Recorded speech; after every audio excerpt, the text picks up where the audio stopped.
Genesis 37. Joseph dreams of greatness. Jacob settled in the land where his father had lived as an alien, the land of Canaan. This is the story of the family of Jacob. Joseph, being 17 years old, was shepherding the flock with his brothers. He was a helper to the sons of Bilhah and Zilpah, his father's wives, and Joseph brought a bad report of them to their father. Now Israel loved Joseph more than any other of his children because he was the son of his old age, and he had made him a long robe with sleeves. But when his brothers saw that their father loved him more than all his brothers, they hated him and could not speak peaceably to him. Once Joseph had a dream, and when he told it to his brothers, they hated him even more. He said to them, "Listen to this dream that I dreamed. There we were, binding sheaves in the field. Suddenly my sheaf rose and stood upright. Then your sheaves gathered around it and bowed down to my sheaf." His brothers said to him, "Are you indeed to reign over us? Are you indeed to have dominion over us?" So they hated him even more because of his dreams and his words. He had another dream and told it to his brothers, saying, "Look, I have had another dream. The sun, the moon, and 11 stars were bowing down to me." But when he told it to his father and to his brothers, his father rebuked him and said to him, "What kind of dream is this that you have had? Shall we indeed come, I and your mother and your brothers, and bow to the ground before you?"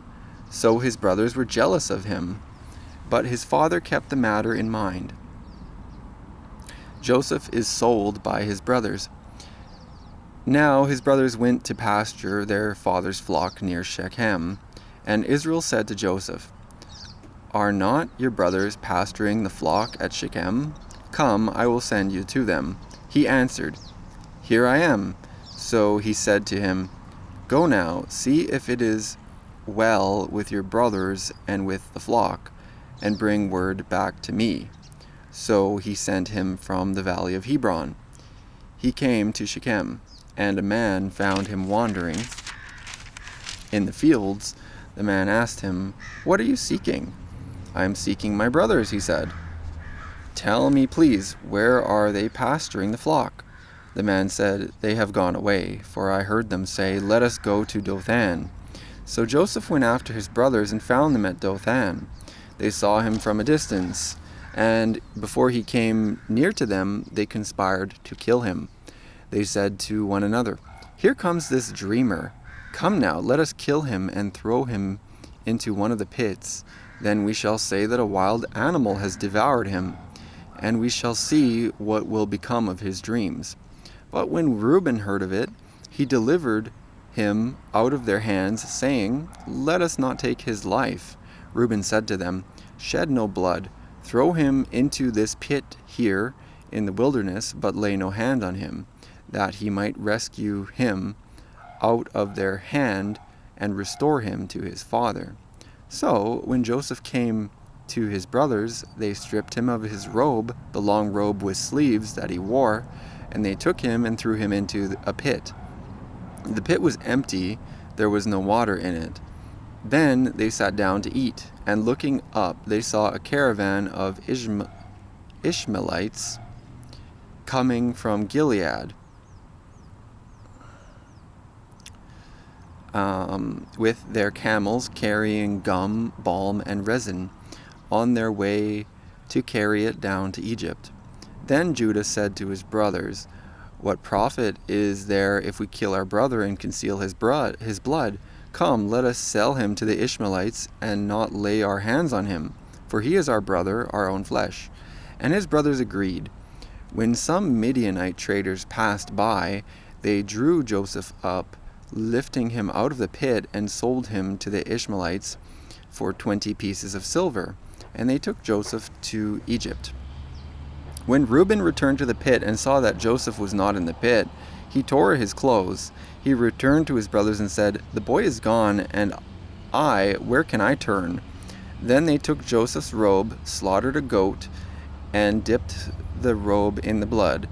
They had the long robe with sleeves taken to their father, and they said, "This we have found. See now whether it is your son's robe or not." He recognized it and said, "It is my son's robe. A wild animal has devoured him. Joseph is without doubt torn to pieces." Then Jacob tore his garments and put sackcloth on his loins and mourned for his son for many days. All his sons and all his daughters sought to comfort him, but he refused to be comforted and said, "No, I shall go down to Sheol to my son," mourning. Thus his father bewailed him.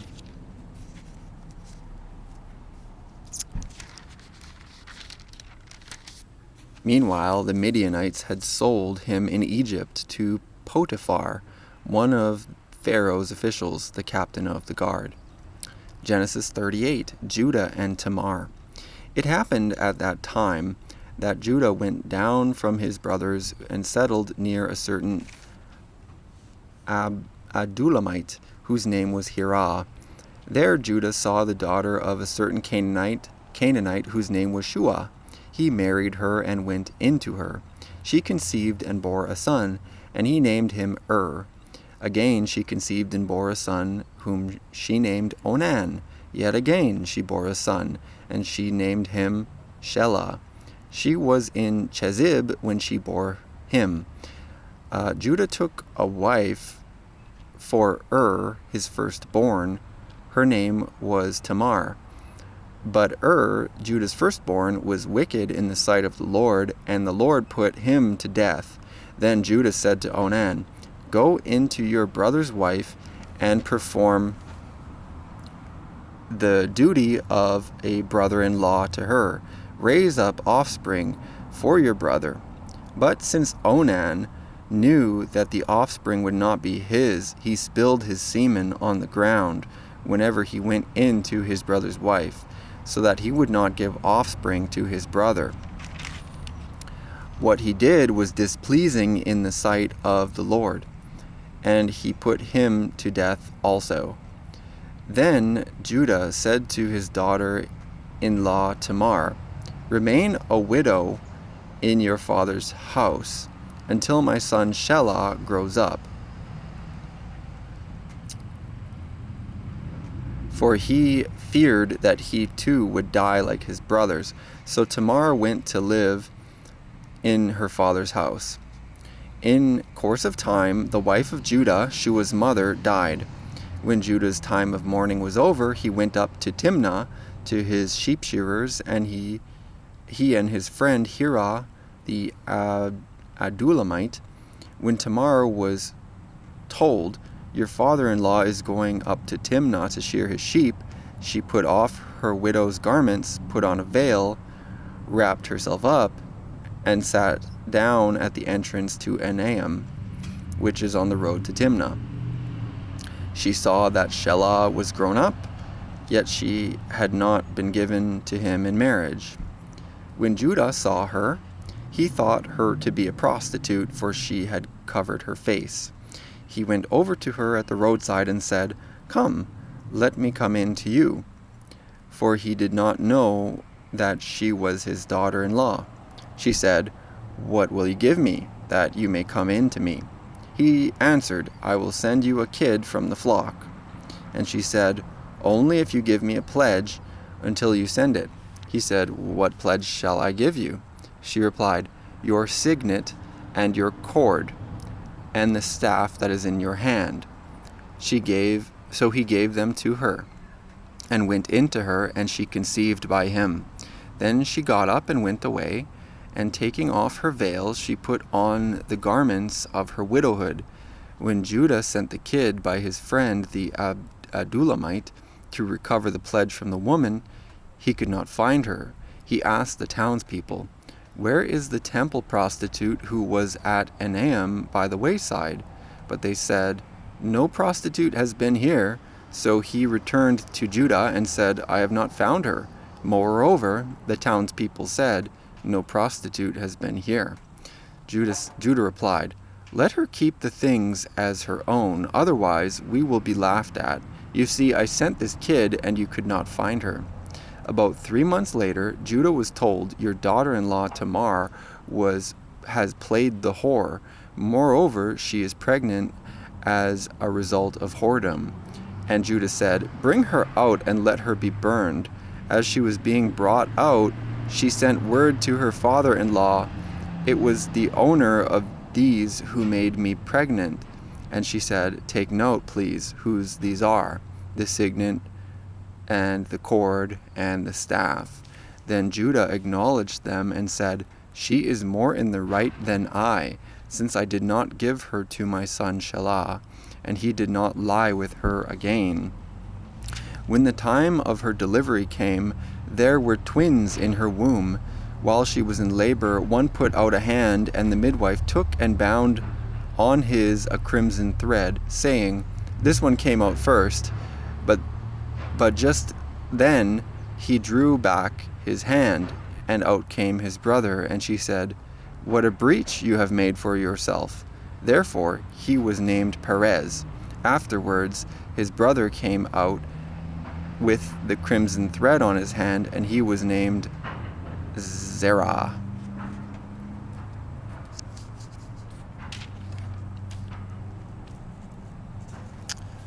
Genesis 39.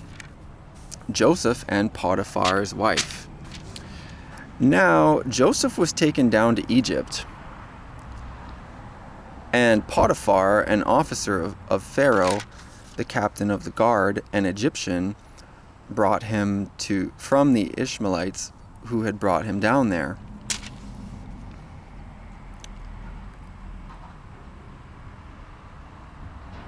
Bought him from the Ishmaelites and who had brought him down there.